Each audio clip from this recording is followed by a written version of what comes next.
Good morning, welcome to another Saturday, this is morning tinkering in the garage at Garage Classic Cars. This will be episode 4. Hope you're enjoying the bits I'm doing. I'm not too boring for you.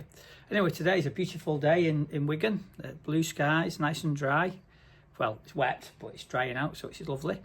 And today we're going to put the mirrors on the Singer Chamois Sport, what the new owner's got. Now, they're not the best quality, but unfortunately they're the only ones you can get, and they're a very similar, if anyone knows Hillman Imps, they're a very similar fixing to the Caledonia type. However, the Caledonia has a bit of a curved arm on to allow the quarter glass to open, whereas these don't. I think I may have an old Caledonia arm here. Yeah.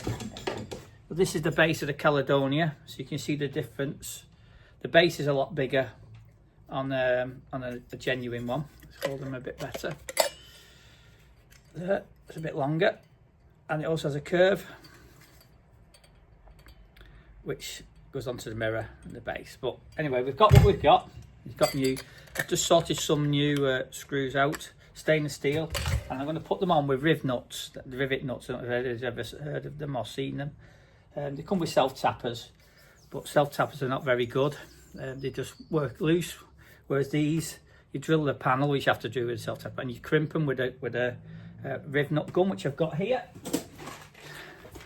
This is my rivet nut gun, very little use. This does from 4mm to 10mm, as it says on there, and it's like a big pair of lazy tongue pliers, hot rivet gun, but it has a thread on the end. You screw your ferrule, this little rivet nut onto that, and then you just concertina them in, and it grips it, squashes it, basically it pulls the rivet back onto the flange at the front and clamps it between whatever panel you're fitting. So they're great for doing stuff in box sections on door mirrors or anything of the like. So we're going to do that, but what I've done, I've masked everything up. As you can see, I don't want to damage the door with drilling it, and it's one of the worst things you can do on a painted car is drill holes. So I've got some masking tape on the line there, which is in line with the top. So we're going to mount the mirror just here, so I can get a measure from this corner, and what I'll do, I'll measure off my red one outside, and then we'll mark it all up, and we'll do the same on the other side. I've just put a bit of masking paper down just to prevent it scratching. Same there with the there's the Fiesta. Yeah, so I've had that running this morning. Might nip out in that this afternoon while it's drying up. Took a bit of winding up, but it always does, to get the fuel back to the car. For some reason it drains away, but it sounded lovely, and filled my garage with exhaust fumes. I've done the same on the passenger side. I've masked that all up, so we're all done. I've given a wipe over early on this morning. I had a valeter here yesterday valeting my daughter's new car, and he said, you need to use this glass cleaner. Horrendous what I've put on, and it was. So I've got some Auto Smart glass cleaner coming today, well this week, sorry, 30 quid or 25 quid for a gallon. But I've given the car, he's given me some new yellow polishing cloths, which I've ordered as well from the Costco ones. He said they're the best ones you can use. He's a mobile valeter. So I've gone on his recommendations, and I've given the car a wipe over, because I must have polished it with a greasy rag, the marks on it, but it's come up blooming lovely, you know, just with the polish that's on, as you can see. So the new owner's going to be extremely happy, I hope. Done all the jobs apart from these door mirrors. Put his shockers on, put his plugs in what he wanted. What else have I done? Put his steering wheel on. So just get these mirrors on, and then he can take collection, or I can drop it off for him. I'll give him a text later and see what he wants to do. But I'm hoping to go Cars and Coffee tomorrow in Liverpool if it's not pouring down. In it, last trip before I take it to him. I could take it to him in the afternoon then. But it'd be a shame to see it go, but it's gone to a real good home, and he's going to put a private number plate on as well, which is even better. So it'll take the identification off it. So, but it's a lovely car, as you've all seen, so he'd be more than happy. Right, so what we'll do, without further ado, I'll get set up, and we'll do some measuring off the red one, and we'll mark up where we're going to put these with a marker pen, and then we'll set up for drilling and whatnot. Okay, so it's now time to drill. This is what I dread doing anything like this. So I've got two drill bits. I've got a smaller one here, and I've got the correct size. I've just done a trial drill on my bench. Make sure it's bang on, and it's a lovely fit. This, I'm not sure what size it is. It's all scored. So I've just thrown the level across the holes here, just to make sure it's lined up, and it is bang level. So at least this plastic cover plate which will go on there. Will sit level and the mirror will sit level. They look awful, but they're not, the head's a bit big. I'll see if I can find some smaller heads for them if I've got any. But anyway, let's. In fact, before I drill them, I'm going to look to see if I've got any heads. Okay, so I've come to the decision. I can't fit these mirrors. They're horrendous. Look at the size of that. When you compare it to the original one, there's just no comparison. The shape, everything, they're a lot smaller. The proper ones, if I sit them on top, almost sits inside. Far more in keeping. It just looks like bus mirrors. Unfortunately, I'm not prepared to ruin the look of the car, even though it's not my car, or it won't be my car. It's still got to look right, and they just don't look right.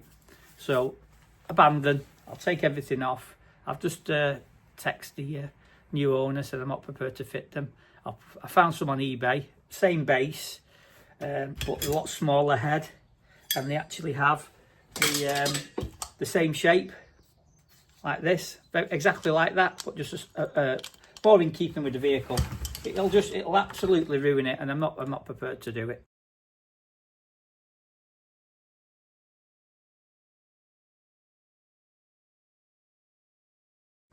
I won't fit them, so we'll see what he says when he comes back. Hopefully he'll agree. But I'm not ruining the car because it's just not worth it. It's a shame. But anyway, so now I've got to think about what else I'm going to do. So we'll. He's just texted me back saying, yeah, get the ones you think are the best. So I shall order them and charge him for them. So that's happy. I will. I'll put them on. I'll get them ordered now and they'll be here midweek, and happy days. Okay, so now we're not putting the door mirrors. I've saved the papers here to the side. So we'll do that next week. I've just ordered some replacements, but we thought I'll just go through the nut rivet gun. So this is the said item. You see it opens up. What you have is a thread here, and you can change these threads. You get all different sizes. So that's the one for a 8mm bolt. This is the one for a 6mm bolt. And then I've got 4, 5 and 10 over there, and you just slacken this nut off, unscrew that section out, take it out, put the new one in. It's as simple as that. And what I'll do a demonstration. I've got a 6mm nut rivet here. You screw that on. So you screw this on before you drill your hole in your car onto the end of the thread. If it'll go on, that's it. I've got the right size. I don't know what's happening here. I might have might have the wrong size, I think. I've got the wrong size there, yeah. The right size? Nope. He was not very well prepared here, am I? Is that the right size? That's it, right. No, it's not the right size. It was the right size. God, I don't know what's happening here, but something not right. Something not screwing on. I'll come back in a sec. Right. Okay, right, got the wrong size. So, there's a nut rivet, a bit bigger. Screw it on like that. Now you can adjust. If you look at this, it has like a bit of a. You can see, but it's got a bit of a collar in the inside, which is where it squashes. I'll try and get it, and crimps down, which is the top section just there. So you can adjust. You adjust the head so you can have more or less thread sticking out, and it just pulls it tighter on the car. So what I tend to do is have it just so it's to the top of the shank of the thread on the nut rivet gun, and then I screw that on. You hold the little bottom ball bit there, which is what you unscrew it with. Screw that on so it's tight, and as you pull it out, you'll see the shank exposed like a rivet. So when you're there, then just screw that back out again, up to the back of the flange of the nut, and lock it off. So that's where. So now we can't press that; it's locked. So all we do then, we squeeze it together, and you'll see it flattening the flange. You look there, and basically that little bit there is where your metal is.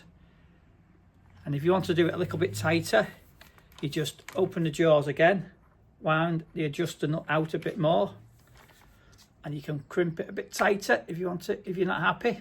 Depending on the thickness of, obviously, the thickness of your metal, you can have it as tight as you want.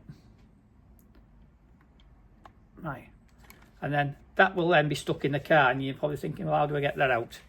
Right, simple thing, this end here, yeah, that's obviously fixed in the car. You unscrew this like that, and it screws it off the nut rivet, like so. You see it winding up.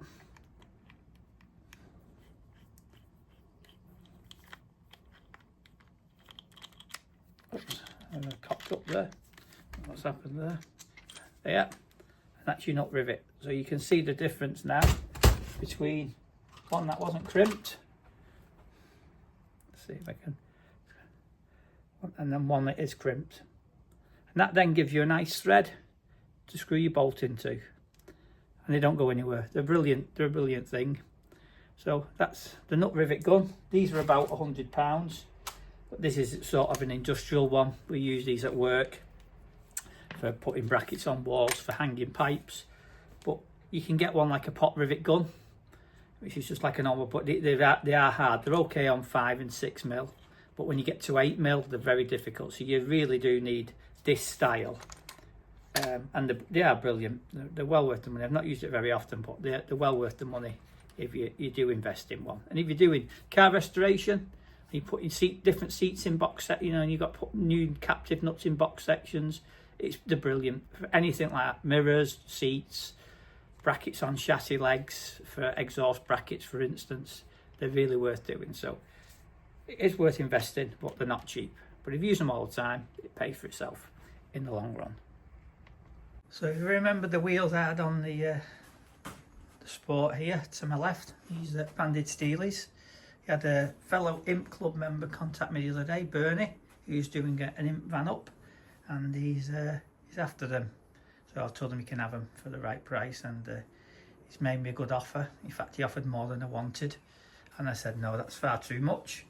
So I've agreed I'll sell them to him a bit cheaper, especially being an Imp Club member. I know a couple of others have inquired, but I'd like to keep them in the area, and they're going to a good home. Not saying you wouldn't do anywhere else, but yeah. So hopefully he's going to collect them today or this weekend. I'll get a bit of money in my pocket and go spending. Might start looking for something for the Fiesta then. I don't know what I need, but there'll be always something you need on these cars. I am still after a wheel arch. Not for this side, but for the other side. So if any of you subscribers have one or know anyone who has a driver's side rear wheel arch unpainted, I'd be greatly appreciated if you could get hold of them, and I certainly would like to put one on. But I've got 3 and two replacement skirts. This side's not so bad, the other side's pretty bad, the driver's front, but it'll do for now. So I'm going to get this out, I think, and put the red car there, because that's actually booked in, which is just sat outside the house there at the moment. That's actually booked in. It's been out for 2 days for a Rolling Road tune on the 17th of March at RE Engineering in Bury, Greater Manchester. And he's going to do me a Rolling Road tune on the carburetors and the twin 40s, and that'll be ready for my trip in April up to Ecos. So hopefully it'll be running sweet as a nut and get good MPG out of it.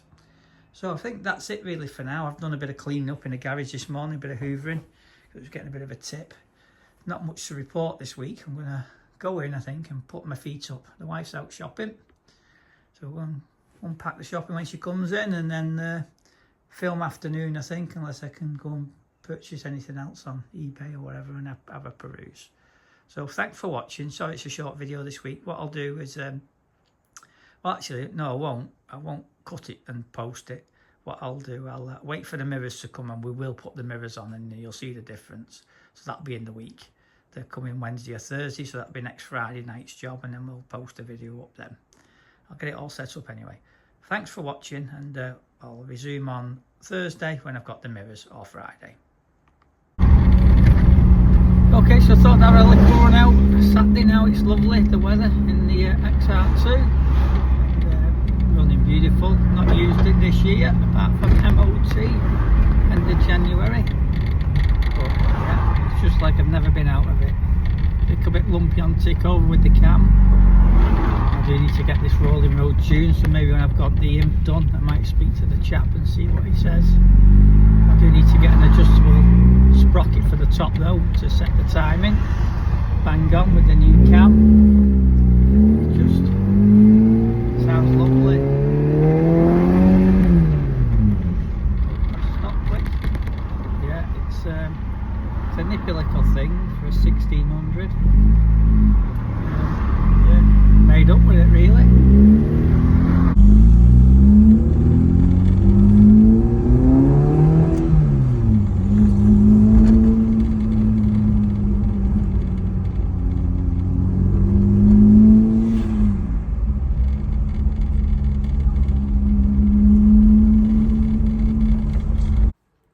welcome back to the channel. So it's Friday night now and my replacement mirrors have come much better, more period.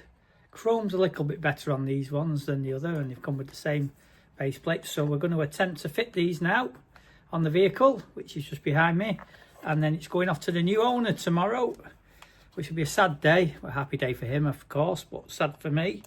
But yeah, we're going to fit these on, and then I can hopefully deliver it to him if he's still not driving, and he can get fit and well and start driving it sooner rather than later. So without further ado, we're going to jump on the car. I'm just going to check that these are the same centres as the ones I drilled before, and then we're going to drill the holes, spray them with a bit of etch primer to stop them rusting, put a bit of copper grease around when they're dry, put the nut rivets in, and jobs are good, and bolt the mirrors on. Happy days. Got everything all set up in the nut rivet gun there and the drill out ready. So we'll without further ado, we're going to drill some holes in the nice shiny paintwork. Okay, so we've got the drill ready. We're going to attack it. Not ideal, I hate it, but there we go. So we know the first hole's going to be right. I'm going to just put that on the cross, drill it through, and then I'm going to mark the other one after, and then over good as gold, centre to centre. Drill that there. That one there, we know we're right there with that, and we'll drill that one there. There are 2 holes marked, and we're committed now. Off we go.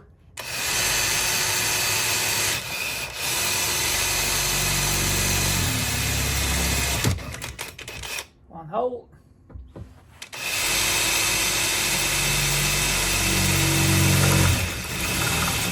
2 holes, right, and then next size drill bit up, which is the right one for the nut rivet.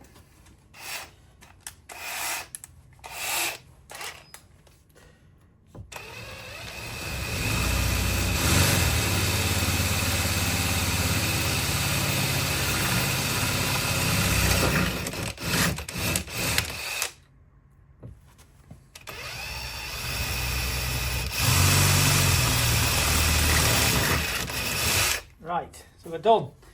So good job I put that on. Look at the swath there. Pull that off. Right, so that's the 2 holes done. We'll get some paint on that now. There's my holes. And jobs are good. Okay, so we've put some grease, clear lac around the hole. I've greased the nut rivet. So we're ready to go in with the first one. And it pops, squeeze, release, wind that back out a little bit, so it pulls it a bit tighter, squeeze again. In fact, I think I went around it the wrong way. Right, and then we just need to now pull this out.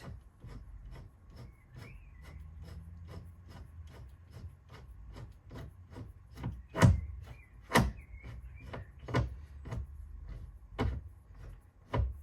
the heck's wrong with this? Jesus, what a pain in the neck. Right, need to look at this because this is not right. We shouldn't have to do this, but we'll take it out this way. And then we need to have a look at why it's not locking in.